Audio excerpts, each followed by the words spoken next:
Alright, you guys, check this out. New solo guitar signature. Kirk Windstein, crowbar, down. How cool is that? So I wrote this little doomy song.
Dude, that was a lame solo. I'm terribly sorry. What's up, everyone? Welcome to SWOLA213. Hell yeah! New guitar, baby! Kirk Windstein. Yeah, man. You've probably already seen this guitar because Kirk, you know, he's terrible at keeping secrets. But it's finally available from SoloGuitars.com. I'm extremely psyched about this. It's fucking Kirk Windstein, man. The riff god, you know? But then you're like, what? What is this?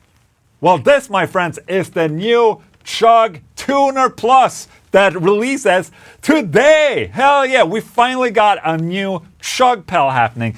Chug Tuner Plus. What is that, Ola? What is that? Well, I'm gonna explain it to you. What? Ola is releasing a boring old tuner? No, I'm not, you guys. This is not a boring tuner. No, this is not only a stage tuner. This is also a boost and a splitter. All in one. So first and foremost, it is a tuner, and it's a very well-lit tuner, so perfect for stages, the ones that I'm playing. And it's a very accurate, very fast, responsive tuner, and it's really good at taking very, very low-tuned guitar as well. The Chug Tuner Plus also has a boost function, so we have a tone right now, nice and loose. Then you have a 20 dB boost with this gain dial right there. And we have 3 different filter settings. So we have one at 720 Hertz right there, which is really good for just, you know, chugging away. And then we have the 1K filter setting, which is perfect for your old rectifier or your JCM 800 or 5150. Gives a little bit more edge, okay? So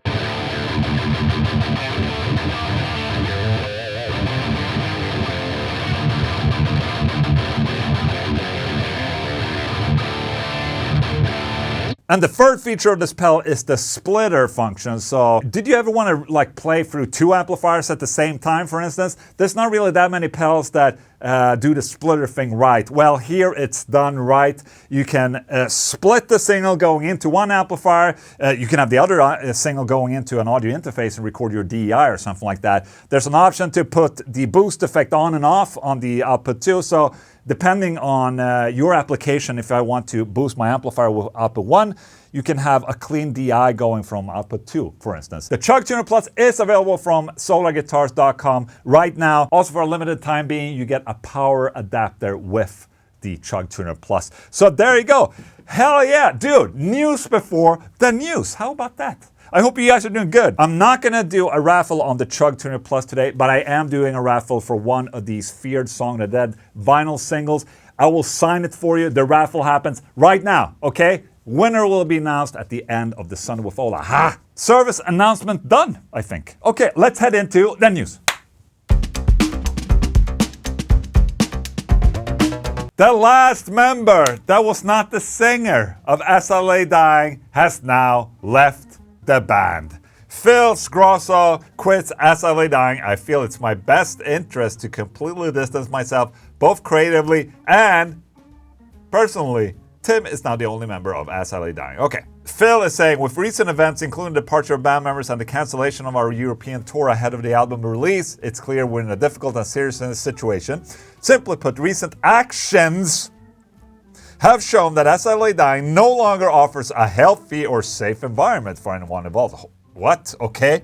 Whether creatively, personally, or professionally, after witnessing some concerning patterns of behavior, I realized that I can no longer, in good conscience, enable further actions that could negatively affect anyone working within this space. Hell yeah, man, this is going so well. This is going great, you guys. But no, Phil was one of the founding members of As I Lay Dying, and him leaving, I mean, isn't that just a nail in the coffin right there, I guess, for this band? Well, that's sort of like a heavy statement right there. You know, it's, I think we all can understand who's the elephant in the room in this case. What the fuck happened? Drama, let's go. Well, I thought this was a little bit weird and also a little bit funny, but Morbid Angel drops off Devastation on the Nation tour, and they were being replaced by I Am Morbid. If you don't know what I Am Morbid is, it's David Vincent and Pete Sandoval of Morbid Angel. You know, unfortunately, due to unforeseen circumstances, Morbid Angel will no longer be joining us on this tour. Stepping up to take the headlining spot is none other than I Am Morbid. Get ready to be blown away as I Am Morbid delivers an unforgettable set performing classic tracks from Vincent and Sandoval era, including fan favorites from Altars of Madness, Blessed Are the Sick, Covenant, and Domination. Thank you. That's all the best albums. Okay, Gateways to Annihilation was also freaking good, just saying. Hell yeah!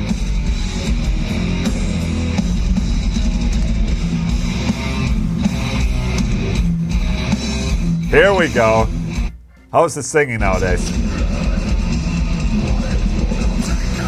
You know, David Vincent was always one of my favorite death metal vocalists back during the 90s, man. He's just... love his voice.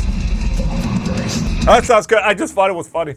And my voice cracked. That's how funny it was. Kerry King names the hardest Slayer songs to play live, picks his favorite Jeff Hanneman riff. It's not one I'm looking to play live anytime soon. Okay, I could go a number of ways with that, but I'll say Ditto Head for the sheer speed of it. This is funny because Ditto Head from Divine Intervention, one of my favorite Slayer albums, is probably one of my favorite Kerry King songs of Slayer. It's insanely good. Ditto Head, man. It's probably our fastest song, and it's not one I'm looking to play live anytime soon, King admitted. Okay, that's a shame. In the same Q&A, King also reflected on his favorite Slayer riff by his late bandmate Jeff Hanneman, naming the iconic Raining Blood. I mean, it's not just one riff in that song, but a whole showcase. If you pushed me, I'd say the intro too, as people still sing along to that guitar line King shared. Dude, I think it was cool that he mentioned Ditto Head, because, you know, it's one of those songs that don't get talked about a lot. But dude, it is a sick fucking Slayer song. And nice little shout out to Jeff Hanneman as well. Rest in peace. First one ever in history is actually this guitar. Honestly, it still doesn't seem real. Fender's first ever official 7-string Stratocaster has become a reality, and it could be in line for a wider release. I read this headline and I was like, this can't be right. I've seen Fenders with 7 strings before. Anyways, Chris Sgrosso of Suicide Silence has just received the first ever hardtail 7-string Fender Strat. It's taken almost 7 years to make, and he has big plans for the design. Take a look at it right there. Okay. What pickups are those? Are those bare knuckles? Feels like I have like a... Bare knuckles, yes. Bare knuckle aftermath. Okay. I just feel it. So it's a little bit fatter neck than usual, which is pretty cool. Why am I not watching in 4K? Dude, I like his long sleeve right there. Follow the leader. Oh, he's playing Nirvana about a girl.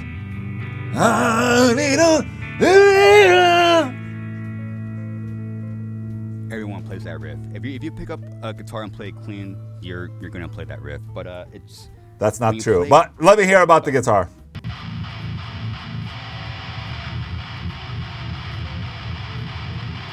Hell yeah, man. Hell yeah, man. That's a sick guitar right there. Right now, but I'm just still... and perhaps most notably of all, it features 7 strings. That is an exceptionally rare feature to see on a 7-string Strat. That's what, you know. Most notably of all, it features 7 strings. That is an exceptionally rare feature to see on a 7-string Strat. Dude, I hate when 7-string Strats only have 6 strings. That's the worst. No, dude, it's a typo. Okay, it's a typo. Oh, Squier Stratocaster 7 from 2000, which arrived in both hardtail and dude, that's probably what I saw. The Squier 7-string was probably the one I was referring to. What? Fender never really did a real Fender Stratocaster 7-string? Interesting. Anyways, guys, that was the news.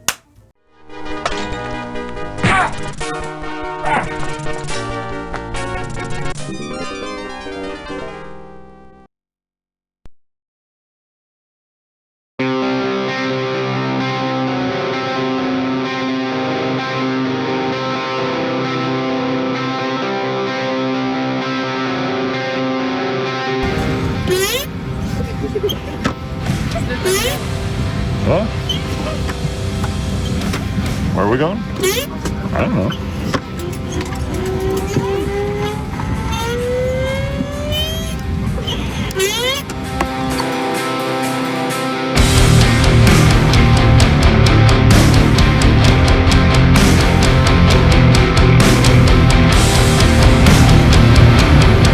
We're going to Gdansk. The whole family.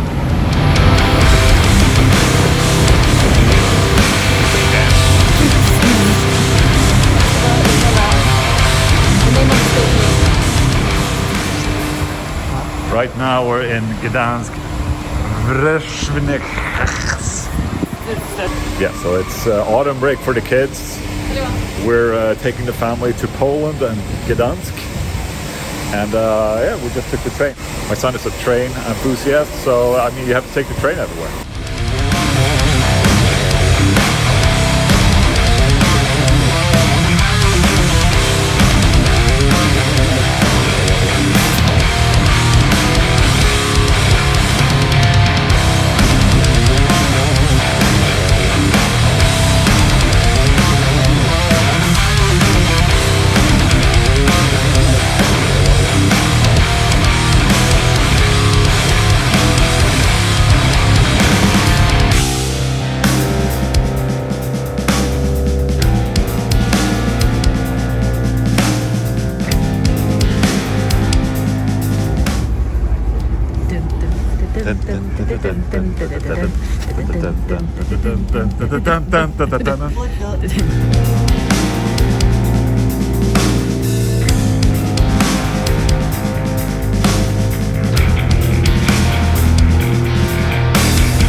Alright, so Luis booked us a buggy tour, so we're heading into this thing.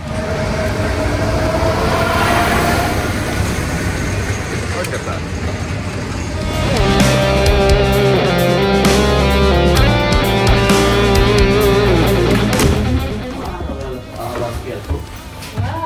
Look at that. Oh, vad schysst. Nej, ingen spår. Nej, ingen spår. Oh, vad schysst. What? Look at this. Oh my god, what the fuck? Oh, Look what the hell? at this. Oh, sweet. Vad fan? Jag ska här vara. Jag kommer inte följa med till poolen. Jag bara här. I don't think this is what I booked, to be honest. What the hell? Mom and Dad have to close the door, I think. And it's for the shit.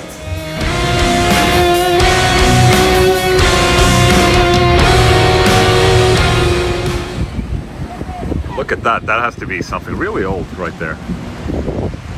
So we just came back from that buggy tour.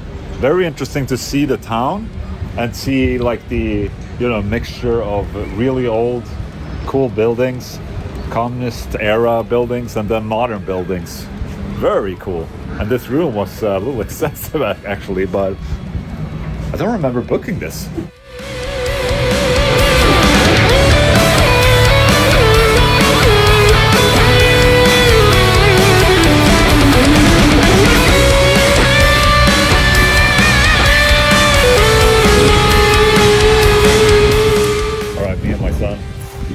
Took a little train ride to go to this train museum in this city.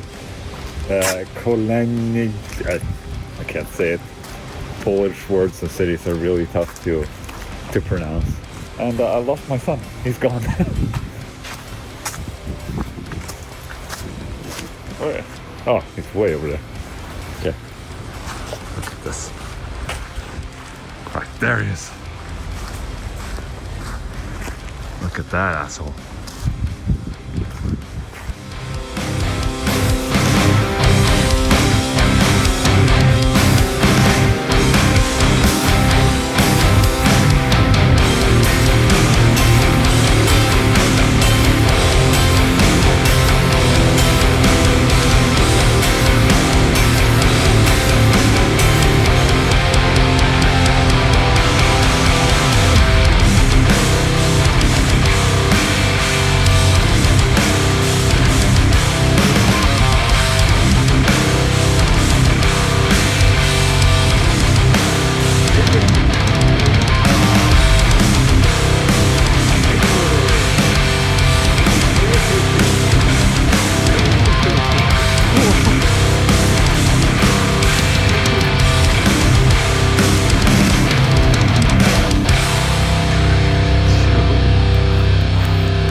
All right, so something I wanted to bring in to Sunday with Ola, because, you know, obviously I show SWOLA guitars every morning, every single morning on the Sunday with Ola. There's a new SWOLA guitar. And I know it can be tiresome to watch SWOLA guitars all the time, but, you know, I'm still a fan of guitars in general, and I bet you know, if you're watching this, you're probably also some sort of a fan of guitar. So I figured I will bring in a segment into the Sunday with Ola where I check out a specific guitar that I found online. It could be a reverb listing, it could be anything. I just wanted to bring in a new segment where we take a look at a guitar and we drool for a little bit. Does it sound like, that sounds like a great idea? No? Anyways, I found this. Okay.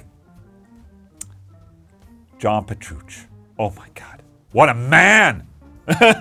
No, but obviously you guys know I'm a big fan of John Petrucci and Dream Theater. And I found this post on Reverb. Ibanez John Petrucci owned JPM 90th anniversary 1998 model. Take a look at that right there. This is probably one of those white whale guitars that I've had throughout the years. Obviously I have the P3 right there. I owned the P2 back in the day too. And this was the 90th anniversary JPM Picasso, and dude, oh my Lord, it's so freaking sexy. This is from 1998. Do we have more pictures? Look at that. Look at that flame, man. Oh my goodness. That is so nice. The colors are weird as hell, but they work. You know, you have purple here, you have light blue here, and then this is like a turquoise, and this is like a ocean blue. It's like the colors are all over the place, but it just hits all the right spots. Dude, that fretboard looks clean as hell. Signed by John Petrucci at the back, all right. Actually, it says 97, so it was built in 97, but maybe sold 98. My guess is that since this was used by John Petrucci, that this was like a sample model that he would use, and obviously they made them in 97 for him to use, and then they could approve it to have them made in 98. So that's my guess. Ouch. That stings a little bit right there, the wear right there, but you know, that's how it is with guitars. Look at that young face Petrucci right there. Oh, this is Fuss. Yes, this is from a Swedish guitar magazine. So that's the guitar he's using right there. Comes with a certificate signed by John Petrucci saying that it is the guitar that he used while recording and touring with Dream Theater. That's an old receipt right there. So he purchased it straight from John Petrucci, man. Or, you know, it's probably been more owners after that. But look at that. And the case, there it is being used. Look at that. Petrucci's guitar. Hell yeah, man. And this is located in Finland, and for the small price of 750,000 Swedish crowns, which I guess is, what is that in euros?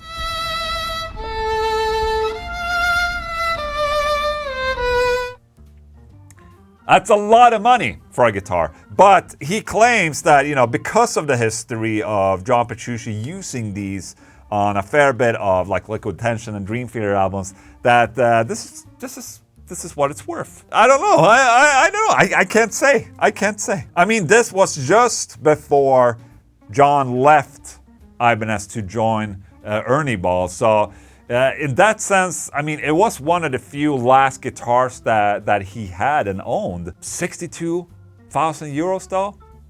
That's a tough one. I don't know. For the right fan, maybe it is worth it. I thought this guitar was really cool. I just wanted to bring it into the light. Maybe there is a buyer out there that can afford this. And if not, then, you know, the seller, hope you're happy sticking with the guitar. So there you go. I haven't decided a name for this segment yet, but I guess it's like a crazy cool guitar of the week. How about that? All right. So 1 or 2 weeks ago, I was reporting on a new piece of Fractal audio gear, the VP4. And at that time, it said on the website that it would only be available in North America, which made me a little bit sad in my face. However, look at this. I still got one here in Europe. Now, they will probably be available in Europe within short time. Dude, as I'm holding it right here, it's way smaller than I anticipated. All the pictures, for some reason, it looked way bigger. But look at this. Dude, that's not too big of a unit right there. So the thing about the VP4 that makes it differentiate from the other Fractal audio gear is that it's multi-effects only. So you have 4 different effects blocks. Basically the effects blocks that have been lifted out of the Axe effects into this thing, and that's it. So you don't get amp modeling, you don't get cabinets. It's meant to be used together with your amplifier in front and in the effects loops, like 4-cable method basically. So that's why you have a lot of in and outputs. You have pedal inputs, MIDI in and out, stuff like that. So you can basically, you can make this your flagship together with your real amplifier. Also, I got an American plug for it, so I had to find a, you know, I can't use this here. I'm in Europe, in Sweden. It looks like this here. We have one of these. So I found one of these. And, oh hey, here's the dog underneath the desk. Hang on, let's see. There she is. Look at that. Isn't that the perfect place for a dog right there? Underneath the desk. You know, it's safe. It's like a doghouse. Dogs need their space sometimes, so it's very important that she has a little, you know, a little cozy section here. When I'm sitting here working, she's always here. It's nice. Nice to have something living and breathing underneath your feet. Is that an expression? Doesn't sound right. Okay, I found one of these. Perfect. I can do this. Look at that. Europe, Europe, Europe, let's go. This is Europe, not America, okay? This is not America, this is Europe. Hey-oh, hey-oh, hey. No. There we go. Ooh, okay. Look at that. Dude. Dude, that's so cool. Format. I'm just checking what you have available here. So one thing that I thought was really cool about the VP4 is that you actually get, you know, the very advanced reverbs and stuff that's from the Axe effects, and those are not available like on the FM3. You don't get those super snazzy reverbs and shit, but you do get them on this. So when I'm going to test this out, obviously I'm going to test it with a real amplifier using the 4-cable method, and with that I can use the drive block or wah pedal in front of the amplifier.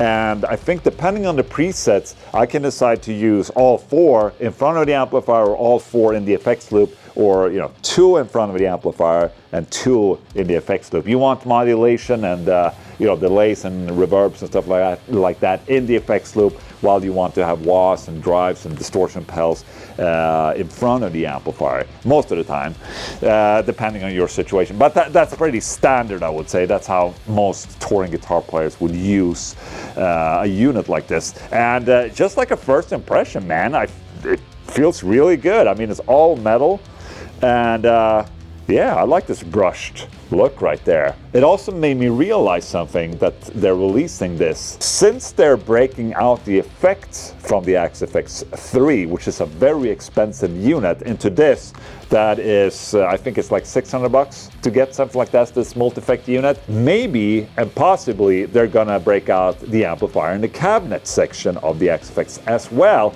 and put that in a separate unit.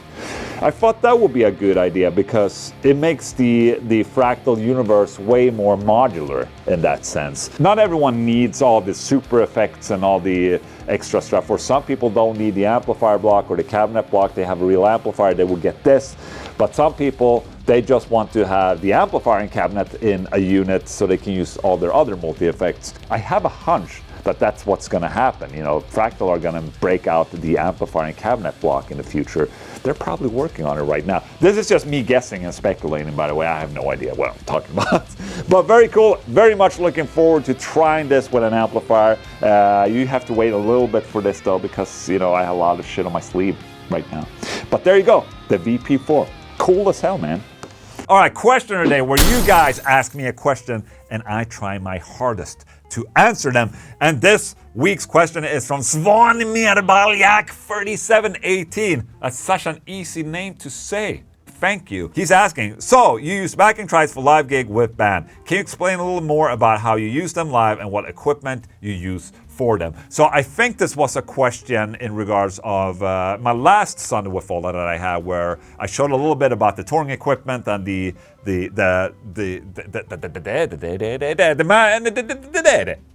Yes, the MacBook that I'm using and that me and Joel, the bass player, will be playing through. He's saying you're using backing tracks live for with this band. Yes, we are. Just as a reference, you know, The Haunted, for instance, that I also play live with, we're not using backing tracks other than just intros. And things like that, they get triggered by Adrian, the drummer. He has a pad, he triggers the backing track, and then it goes for the intro, and then we just shoot off, and you know, that's what, we don't play against the click or anything like that. It's just a backing track intro to build a hype for the song, and that's it basically. But for Ola Englund tour that we're gonna do in January, Escape the Internet, you can get tickets in the description. We're a trio right here. We're drums, we're guitar, and we're bass. But if you have heard my music, you've heard that there's a lot of synths. Stars and Ponies, for instance, have a lot of extra chiptune things. All of that is on a backing track. And I'm gonna show you, I figured I would just show you the Logic project that I'm working with. All right, so this is basically the project, right? This is Logic Pro if you haven't recognized this. But this is the project right here. We have different songs. Here's a song called Game Over. Oh, that's a new song, a single that I haven't announced yet. So I guess I sort of announced it right here. And then we have Hey Hunden and a bunch of other songs and shit like that. And I just wanted to show you the layout of how all of this is set up. First couple of tracks, you can see I have MIDI, I have time code, metronome, and cues. The MIDI I'm using not for guitar, it's actually to control Logic a little bit, because after I play a song, you know, and we finished off the song, I want the project to stop. So this MIDI section right there is gonna stop and move to the next marker, which is the next song, and stop the project. And whenever we want to go ahead with the next song, I just push play on a MIDI pedal.